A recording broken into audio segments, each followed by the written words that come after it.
All right, let's start. So today we're welcoming Jonah Gaster from Boston College, who will tell us how to lift curves simply.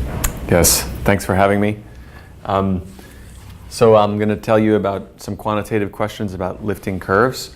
S is always going to be a closed surface of genus G, where G is at least 2, except when it has boundary components or punctures.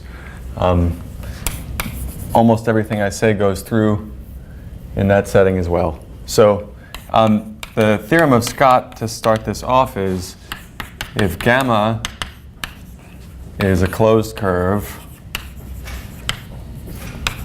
on S, then there exists a finite cover to which gamma lifts as a simple curve. So actually what Scott proved about surface groups was a lot stronger. He actually showed that surface groups are what's called LERF, locally extended residually finite. And in particular, a corollary of that result is this topological thing about lifting curves. The proof of Scott is beautiful. I'm probably not going to go into it right now. But one of the remarkable things about it is that it uses the hyperbolic geometry on the surface in a very important way. And so one thing that that Scott does is, so let rho naught indicate a right-angled pentagonally tiled hyperbolic metric on S. So it's a fact that every surface of genus G admits such a thing. It's also a fact that every surface with boundary admits such a thing. Punctures, it's not true. And well, what Scott does is essentially use the pentagons to set up the Poincare polyhedron theorem in just such a way. So imagine that you were trying to prove this theorem on your own without hyperbolic geometry. So you lift the curve to the universal cover, and well, you see a fundamental domain for the surface is small, and the curve comes crashing through there a lot because it intersects itself a lot. And somehow you need to unfold the fundamental domains so that your lift of gamma unfolds to a simple curve. So you need to piece together the fundamental domains, enough of them so that they glue back together just right to give you a surface on which the curve is simple. And that's hard to do. So somehow you have to organize all that information and say how to do that.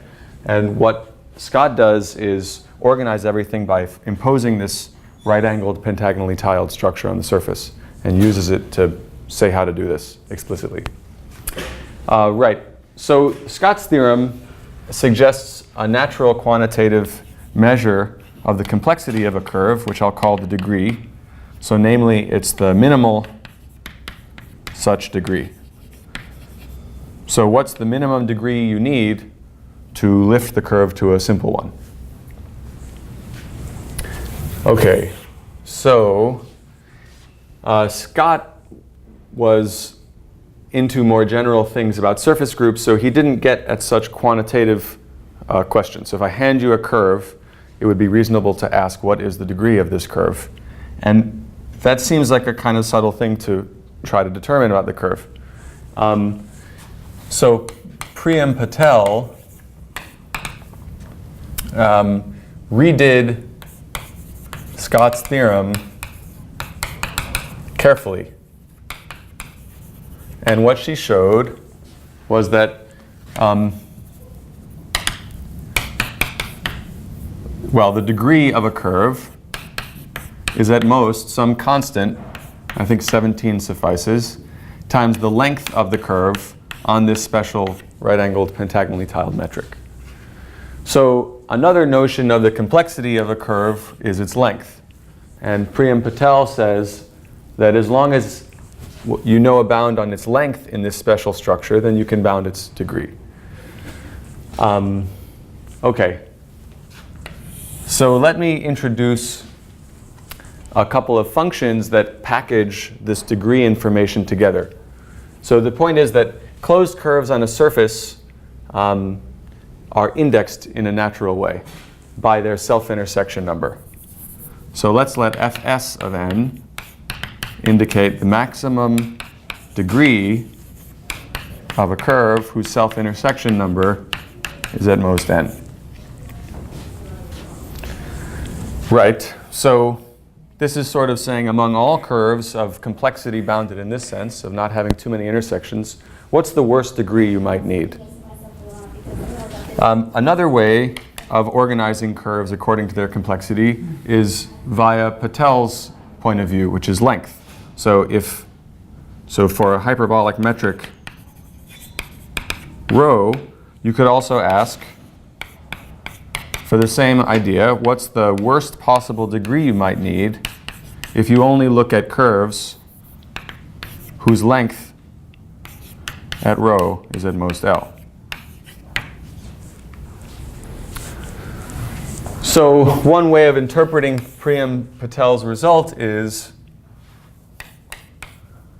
this function that measures the worst degree of the length of a curve, well, the worst degree among curves of some bounded length, is Priam-Patel's result is that f rho naught of L is at most this constant 17 times L. So she gives a linear upper bound on this measure of degree as compared to length, but only at this fixed base point rho naught. But it's not hard to see that that implies a more general result for all metrics. So for any metric, or hyperbolic metric, rho, choose a Lipschitz map from S rho to S rho naught. And now the length of a curve in the image is at most the Lipschitz constant, let's write it as lip of phi, times the length of the curve on rho. And that means that if I have, so this is the maximum degree among curves at length at most L on rho. And if its length is at most L on rho, then its length is at most this constant times L on rho naught. So this is at most f rho naught of this Lipschitz constant times L, which Priam's result says is bounded. So I get, again, a linear upper bound for this function. But that brings to mind, what can you say about this Lipschitz constant? So what's the best upper bound we could have for f rho of L? And recent work of Lenjin, Rafi, and Tao is relevant because this quantity, you might have heard of it before. This is really about what's called the Thurston asymmetric metric from rho to rho naught. How much do distances distort? What's the best Lipschitz map you can make from rho to rho naught? That's been studied a lot recently, most specifically by Lenjin, Rafi, and Tao. And they say that there exists a constant depending only on the topology of the surface, so that this minimum possible Lipschitz distance from rho to rho naught is at most a constant divided by the systole length. Which shouldn't be too surprising, because if you have a super short curve on rho and you need to blow it up to a longer curve on rho naught, your Lipschitz map is going to be having to do something like dividing by the systole length to bring this curve to make its length, as big as the systole in rho naught, which you should think of as a constant. Is that clear? Can I just ask a question? I'm just curious. So you could consider any metric, right? Not just hyperbolic? Yeah. See this definition of f rho of L. Yeah? And then you also have this, you can choose Lipschitz map. Yeah. And then this thing is linear. So is that thing with the systole the thing that's specific to hyperbolic metric? Yeah, it must be. It must be. That's a good question. I don't know. another thing, are you allowing yourself to sort of change the marking on the surface if you do that? Yeah, so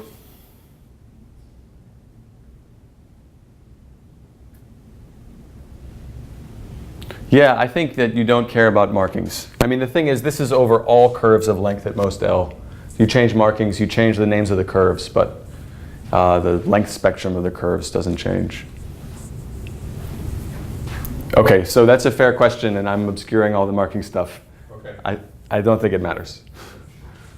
So in some sense, this is taking place in the moduli space as opposed to the Teichmüller space. That's right. Okay. Yeah.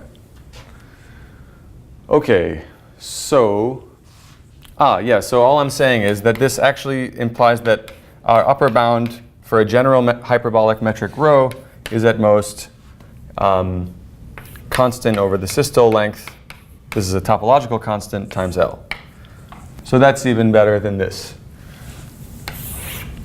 So this is a corollary of Patel if you just add in this bit of the Lipschitz geometry of Teichmüller space. Okay, so here's some new information. So, sorry, there's some more recent work to mention. So,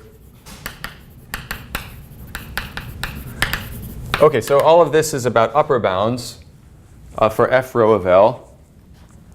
I haven't said anything about upper bounds for fs of n, for which, well, upper bounds are not really very clear. So more could be said about that. I'll say more about that in a bit. But let me point out that you might wonder about lower bounds for f rho of L. So Gupta and Kapovich wondered that, and so I'm going to be vague, using random curves, they showed that you can find a curve of length at most L whose degree is at least some constant depending on rho times log L to the 1/3. And random here, I mean, so what they really did was analyze random walks on free groups, and they reinterpreted these results for free groups, and they learned enough about their random walks to conclude something like this for surfaces. And I guess one should also point out that what they're doing is a lot stronger than just this. They're not just saying there is a curve of length at most L whose degree is at least this. They're saying this about random curves, so many, many curves, or almost all curves in some sense. And the same kind of thing for fs of n. There's a constant, and here you get log n to the 1/3. So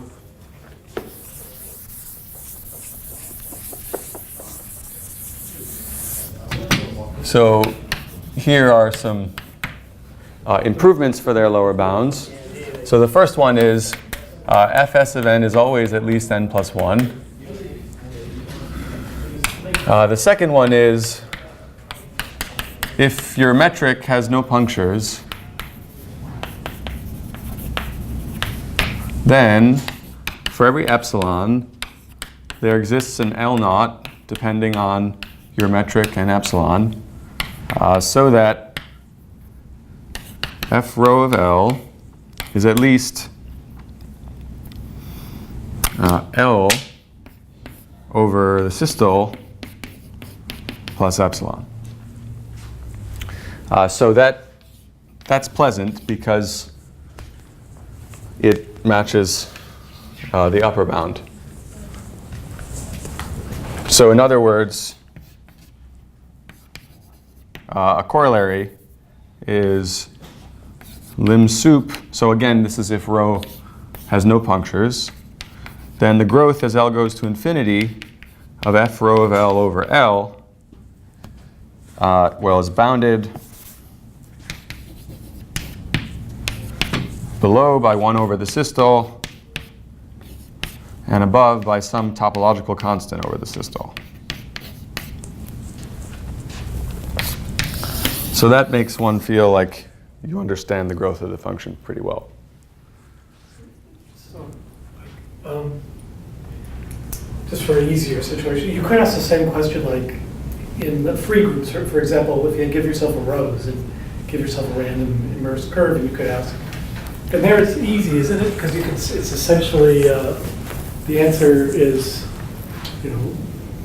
you can write the cover. You take the curve and add in Right. small loops to make it a cut. So you get something like twice the length of the curve, roughly. The word length. Twice the word, yeah, because you're in the rows. Right, right. Is that right? Yeah, but then you'd have to compare the word length to the self-intersection numbers somehow. If you were trying to say something about this, which I think, I don't know their work very well, but I think they do something like that. So with these hyperbolic metrics, are these assumed to be nice, like there's geodesic boundary or? Yes, yeah, So no punctures means any boundary is geodesic. that's right. Thanks. Anything else?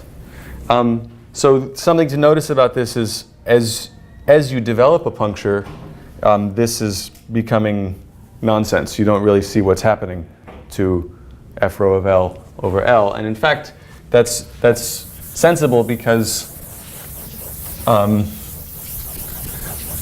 the following theorem. So if rho does have a puncture, then for every epsilon, there exists an L naught, depending on rho and epsilon, so that f rho of L is at least e to the L over 2 plus epsilon. So try as you might, you won't be able to bound the degree of a curve linearly in its length on a punctured surface. Which is sort of what's going on here. As systole rho goes to 0, this becomes meaningless. Okay, so So where's the L naught? oh, sorry, yeah, for all L greater than or equal to L naught. Okay. Oh, there was something like that here too, for all L greater than or equal to L naught.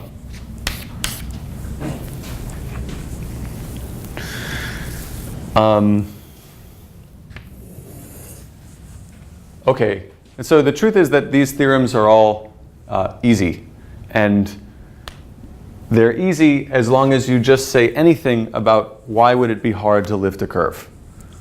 And so here's a lemma.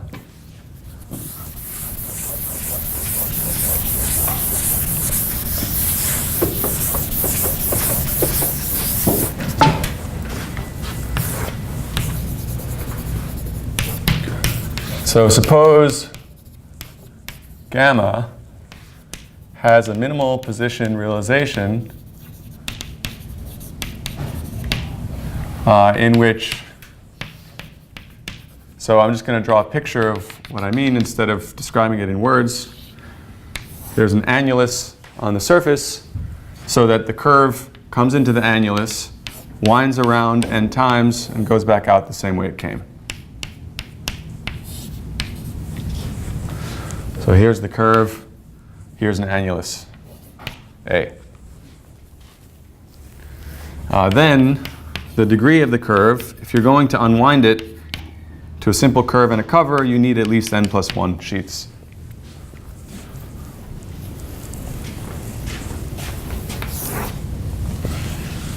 And well, the proof is easy. Just imagine, so if you had a cover that was degree k, then you look at the preimages of the annulus, and you're going to find an annular cover in which the curve lifts to a simple arc of degree L, where L is at most k. And now the beauty of annuli is you know exactly how they cover each other. It's just z goes to z to the n. So you can draw the covering. So downstairs I have this curve that starts and ends on the boundary. Let's call the endpoints P and Q. And you can draw a dotted line vertically from P. And now picture your simple lift here. So I have a lift of P, call it P1. And I have this arc that's simple, that begins and ends on the same boundary component. And well, if you think about this dotted line, the curve is winding around n times, so it meets the dotted line n times in its life.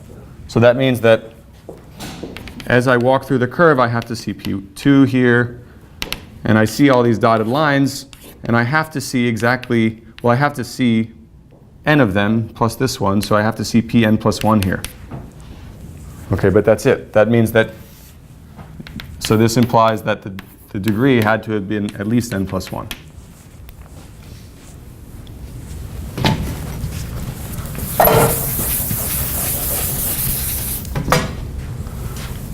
So for example, take a 3-hole sphere and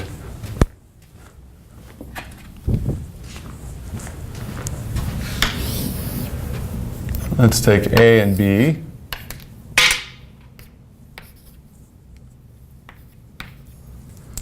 And let gamma be AB to the n. So AB to the n, well, for example, it looks something like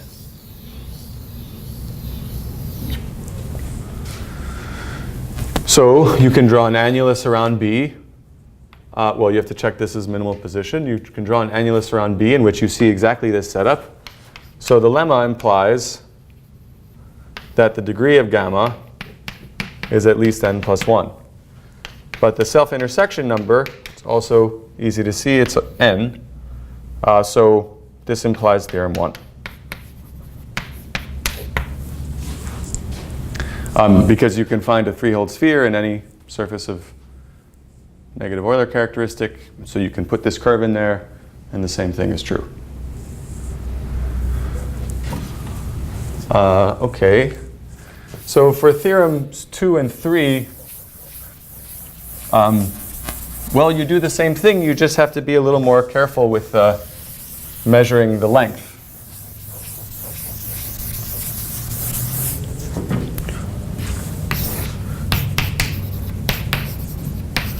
So in the setting of theorem 2, pick systole beta and any other disjoint simple closed curve alpha. So here's the systole beta, and here's any other curve, simple closed curve disjoint. And now connect them with some diagonal any way you'd like, and take a regular neighborhood and you find a pair of pants. Identify the pair of pants with this canonical pair of pants.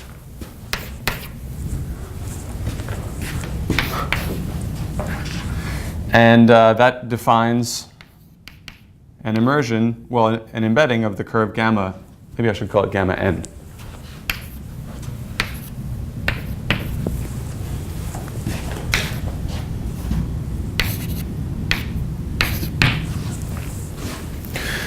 And well, so the same thing applies about the degree, but what's important is the length. So what can we say about the length of gamma n in rho? You just take, if it's going to say that you just take gamma n equals alpha delta beta to the n. What's delta? Yeah, sorry. With deltas, you need to build a pair of pants that has cuffs alpha and beta, for which you need to draw an arc from alpha to beta. There are many different arcs to make, and there would be many different pairs of pants that have alpha and beta as cuffs. So I'm just choosing one. Well, I don't see the pair of pants. Yeah, so I do. But can't you say that that your curve is just that? Yes. You do alpha, you do delta, and then you do beta n times? Well, yeah, if these are oriented, then yes.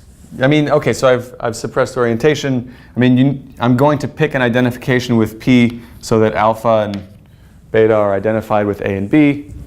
And yes, you're right, you do alpha, then delta, then beta to the n, then delta backwards. Okay, and so you just want to say once again, how do you see the pair of pants? Oh, well, okay, you take a regular neighborhood of alpha union delta union beta.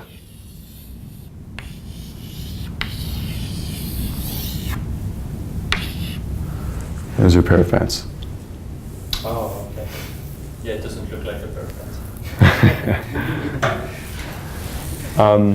So the length of the curve is at most, well, as you say, you just described a representative of gamma n. So its length is at most, so what did you say? You said length of alpha, we had to traverse delta twice.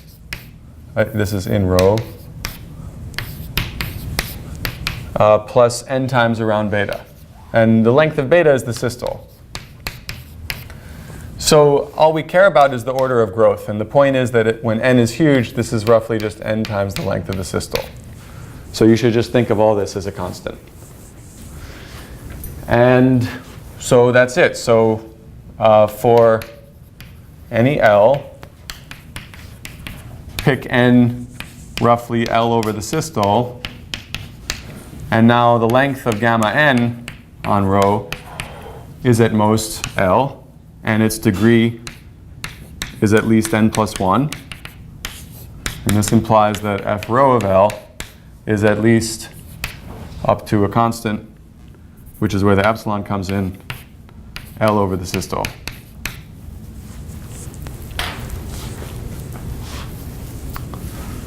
So that's theorem 2.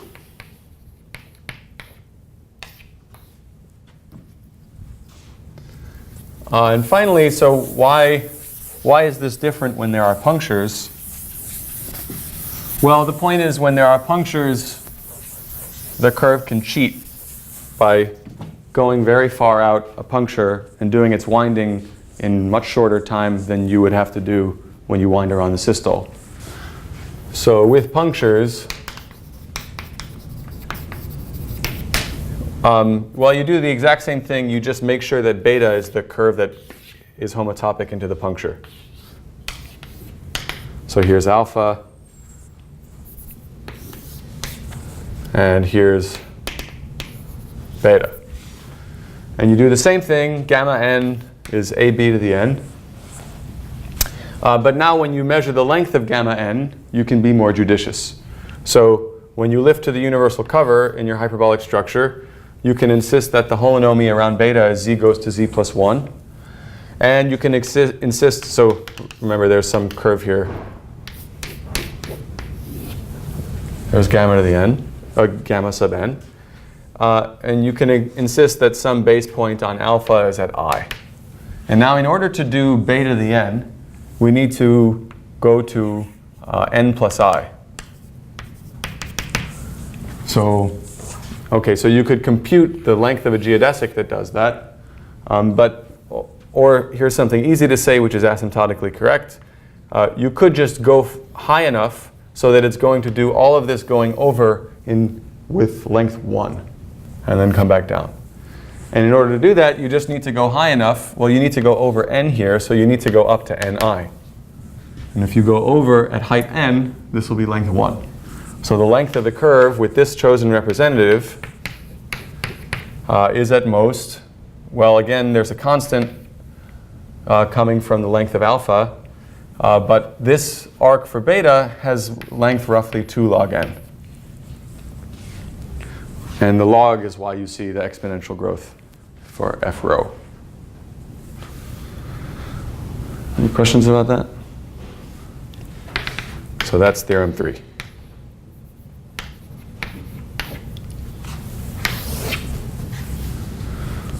Okay, let me make one remark since it's worthwhile to point out. All I've mentioned to you is that the degree of gamma n is at least n plus 1, but actually for these curves gamma n on a pair of pants, the degree is exactly n plus 1. So you can find an n plus 1 sheeted cover to which the curve lifts as a simple curve. And here's the cover. So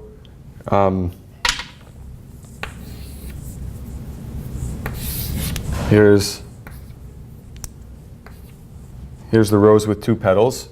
And I want to do AB to the n. So one thing I could do is just take this cyclic cover where I unfold B n times.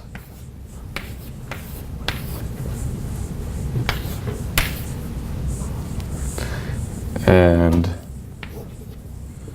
the covering transformation is obvious. And now if I do AB to the n, then when I lift, my curve looks like this. So it's still not simple. So this is, note that this is degree n to 1. But I can resolve this singularity by just opening up there. So at this point, you should open it up, and it'll look like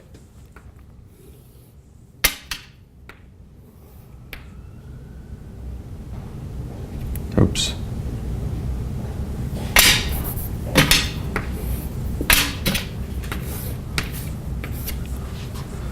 So I guess I should have arrows here.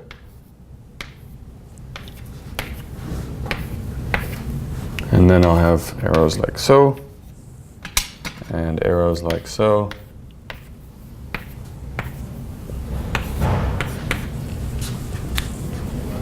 So if you replace this bit by this bit, it'll be n plus 1 to 1. So there's a, and okay, so when you unfold AB to the n here, it'll look like, oh, maybe the arrows have gone the wrong way. Okay, well, you can fix the arrows, but you get a simple lift. Any questions about that? So you're just homotoping the curve, is what you're saying? What was that? You're just homotoping the curve? What do you mean by you open up? Oh, here, I'll say that more precisely. How about this? You're actually changing the cover, right? I'm changing the cover. I'm making, this is an n plus 1 sheeted cover. This was an n sheeted cover. I'm introducing one more sheet. Oh. So, and by doing so, I'm resolving the singularity. So that is to say that the degree is actually exactly n plus 1. Okay. So there are several things that are still left open that you could wonder about here. You're saying that the theorem 1 is sharp. Excuse me? Theorem 1 is sharp, is what you just showed. Yes. Well, sorry. I guess I shouldn't say theorem 1 is sharp. No. I mean, there might be a different curve. I guess all I'm saying is if you're going to use this family of curves, gamma n, ab to the n, you won't do better than n plus 1. Yeah. But maybe there's another family of curves of self-intersection n whose degree is growing, well, whose degree is growing better than n plus 1. And so that would lead naturally to the question of how much better can you get. So in fact, nothing I've said so far has given any upper bounds on fs of n. And actually, Priya and Patel's work doesn't naturally imply upper bounds on fs of n either. So it's a very natural thing to wonder about. I mean, from my perspective, it's an even more natural way to organize curves according to their self-intersection number rather than their hyperbolic length. So upper bounds for fs of n. And the answer is yes. So here's a theorem due to Tarek Al-Ghab, myself, Priyam Patel, and Jenya Sapir. There exists a constant depending on the topology so that fs of n is at most c times n. So definitely you can't do better than linear. But nobody says that this is the best one. Maybe there's another that grows like 2n. I have no idea. This constant is pretty impenetrable in our proof.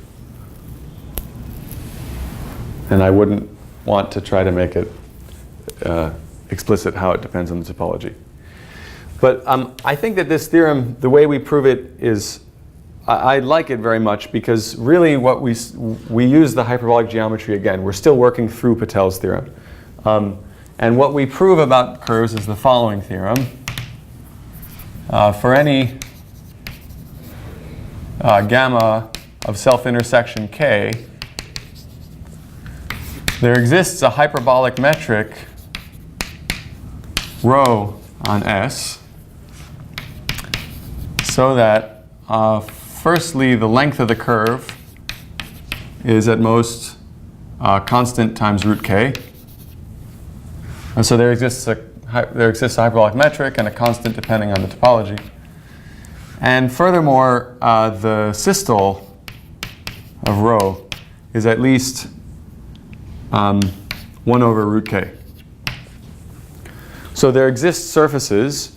So here's a natural thing to try to do. I hand you a curve with k self-intersections, and I ask you to make its curve not too long on some hyperbolic surface.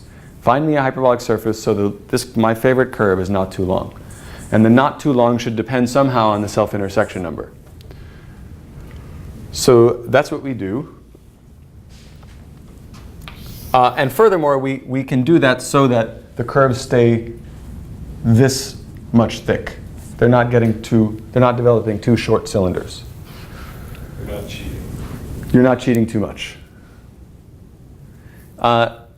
This is sharp in some sense. You can find a family of curves whose length is growing like this relative to the self-intersection number. Actually, that's easy to see because you just pick any curve and take that curve to the power k. And the self-intersection number is growing square in the length. So this is the right relationship. Yes. Let me point out that this work complements a theorem of Bosmajian.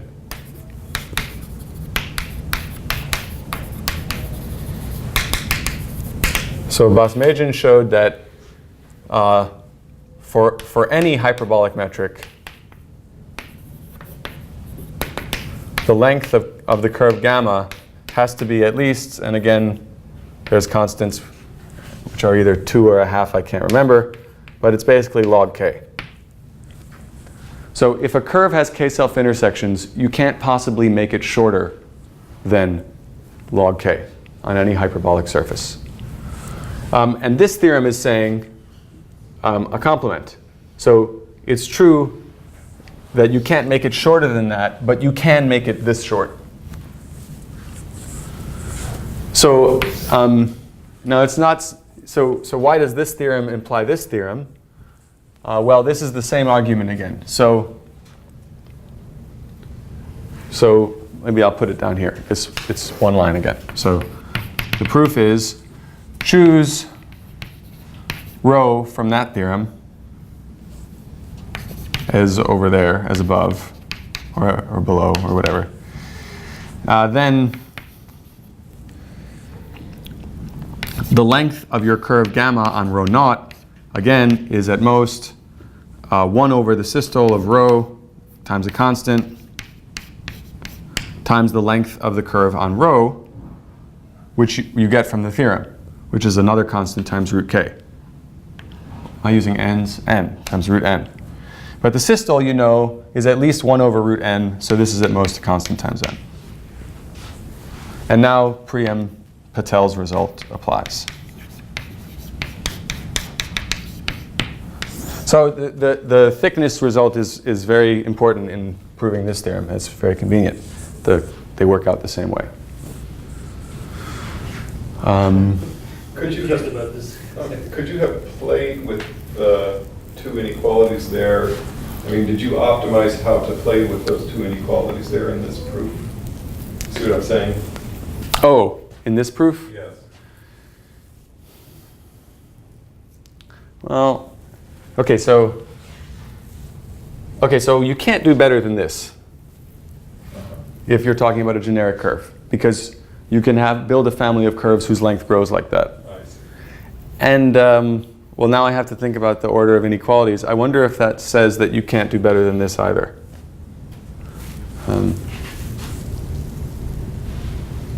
Anyway, I don't know.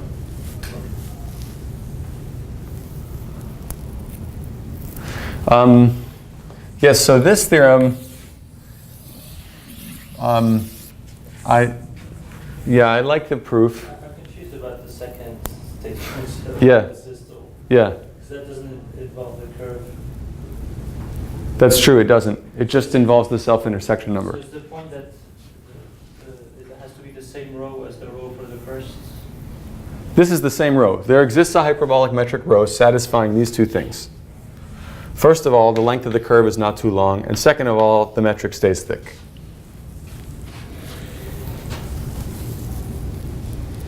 You know, you need both to prove this theorem here. Although it would already be interesting if you just produced a metric that did one. So, like, okay, this is maybe a stupid, but like, isn't the second statement just saying, well, what's the worst 1 over square root of k can be is just 1? So you're saying there exists a hyperbolic metric whose systole is more than 1? No. This is why I made this argument about cheating. Systole could be really, really tiny, and you're getting your curve by going into that very thin piece. And he's saying that, and he's saying that no, that's not what's happening. You're not cheating in that manner. I mean, you're going to do some cheating. You are using the short curves, Yes. but you don't do too much cheating, right? You don't make this vanish. You don't make it get too short. If it was too short, if you were developing super short curves, then when you try to do this Lipschitz map going back to Priam Patel's base point, you're going to go too far. It would ruin this. So that's the game. You need to stay reasonably thick. You need to stay in this compact part of moduli space as much as possible, but still manage to say you've built your metric so the curve is not too long. You get these Margulis tubes with infinitesimally tiny cores. You know, they're terrible things. Yeah. So this theorem, I mean, it's a combinatorial argument. It's interesting whether there could be a softer argument that produces such a metric, although I don't think you'll be able to fulfill the second condition. But just the first one, I think there's something you could say, perhaps. But, well, okay, so let me just point out that something I'm very curious about that I don't know anything about is, so fix n. So there are finitely many curves, gamma, of self-intersection n, which maximize the degree. What do they look like? And why do they force the cover to be really bad? So as I told you, I know of no other way other than that very simple lemma of saying you wind around an annulus and go back out the way you came for saying why the degree would be forced to be bad. And since I don't know of any other lemma, I don't know anything about this question. But you could also ask the same thing. Instead of maximizing the degree, you might wonder which curves of self-intersection n maximize the infimum of the hyperbolic length function of the curve. And now the infimum should be taken over Teichmüller space. So I also have no idea about that. So the curves AB to the n, their infimum is growing logarithmically in n, and they're doing a lot of cheating, as you say, because they're going out a cusp. And the point in Teichmüller space, which infimizes that length, is leaving compact sets. But these curves, I mean, there are curves that do much worse.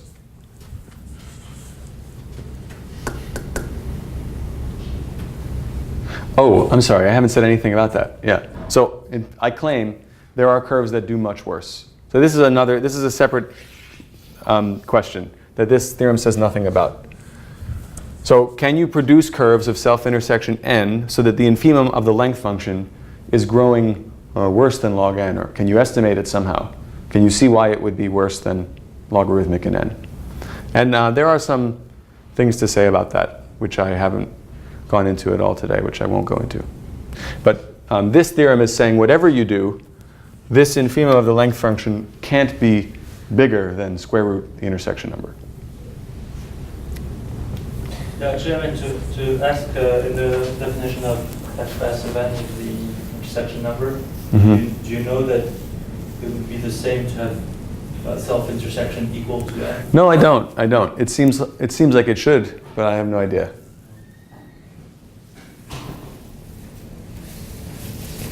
That's a good question, yeah. Okay, and since I have another minute, let me just say that another aspect of curves on surfaces that I think is really cool, which comes into this picture, you might wonder about how these things relate to each other, is the cube complex that's dual to the curve. So this is in the sense of Segev. There's a construction of Segev that associates an action of the fundamental group of the surface on a cat-zero cube complex that's in some sense dual to the curve. And that's another beautiful invariant associated to the curve. It turns out that it's, well, first of all, it's invariant. It's an invariant of the mapping class group orbit of the curve. And it also classifies the mapping class group orbits of curves in a sense that you could make precise. So that describes this finite set. Yes. Okay. Exactly. So you could equally well ask does the combinatorics of this interact with these quantities? And while I know how to say something relating the dimension here to the infimum of the length function, I think there's a lot still opaque here. Okay. Are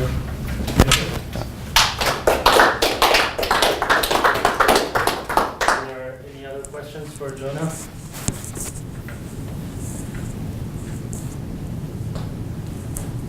Just out of curiosity, every time you have a self-intersection, you can sort of cut there and get a certain curve. So for example, maybe you could just keep going until the first moment that you get a curve that fills. Oh. And then continue from there and count how many times it takes to get a filling curve. Would that be somehow of interest in this? Yeah, I don't know anything about that. It sounds very much like, so Gupta and Kapovich, they have more to say than what I wrote. And one of the things they're also interested in is, I think they call it like the filling degree or the non-filling degree. What's the minimum degree you need so that the lift is non-filling? Okay. So it should be a lot less than the degree, what I'm calling the degree, but I don't know how to say anything about that actually. Okay. Yeah. Do they say anything? They do. Their bound that they gave for random words apply exactly verbatim to this non-filling degree.